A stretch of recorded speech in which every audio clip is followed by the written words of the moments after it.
Hujan di malam hari, dia selalu muncul. Di sebuah kota kecil, ada seorang sopir angkot yang selalu mengambil rute malam. Rute yang sepi, rute yang hampir tidak pernah dilewati siapapun lagi. Setiap malam, dia melewati halte tua di pinggir jalan hutan. Dan setiap malam, selalu ada wanita itu. Dia berdiri sendirian, dengan rambut panjang menutupi wajahnya.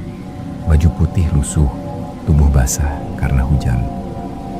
Dan dia tidak pernah bergerak, hanya diam menunggu. Awalnya, sopir itu mencoba mengabaikannya. Dia pikir itu hanya orang biasa. Tapi ada sesuatu yang aneh. Wanita itu selalu muncul tepat tengah malam. Dan halte itu sudah lama tidak digunakan.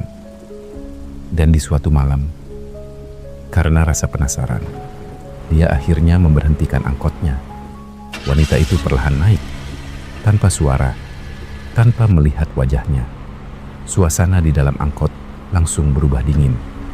Kaca mulai berembun, lampu berkedip pelan, dan tidak ada suara selain hujan.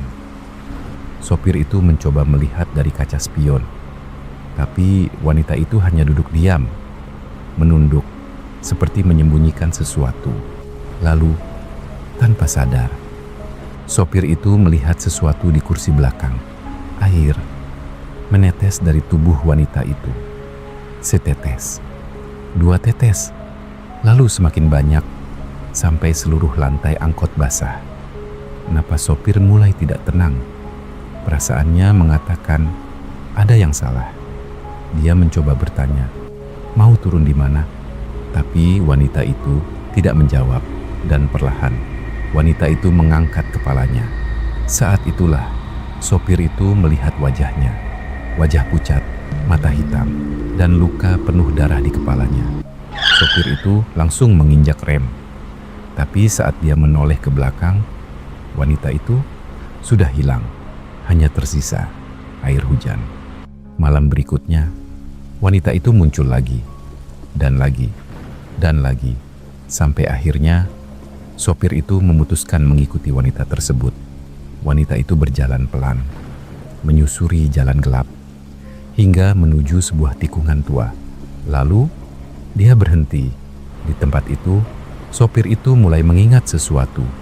Bertahun-tahun lalu, di malam hujan seperti ini, dia pernah menabrak seorang wanita. Dan karena takut, dia melarikan diri, tanpa pernah kembali, tanpa pernah tahu apakah wanita itu selamat.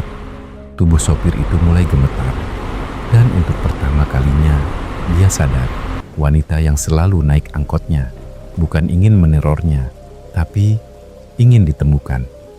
Dengan tangan gemetar, sang sopir meminta maaf sambil menangis di tengah hujan. Lalu perlahan wanita itu tersenyum kecil, senyum yang sangat sedih, dan tubuhnya mulai menghilang bersama hujan malam. Sejak malam itu, wanita di halte terakhir tidak pernah muncul lagi. Tapi setiap kali hujan turun, sopir itu selalu berhenti di halte tua itu untuk menyalakan satu lampu kecil dan berdoa agar arwah wanita itu akhirnya bisa pulang.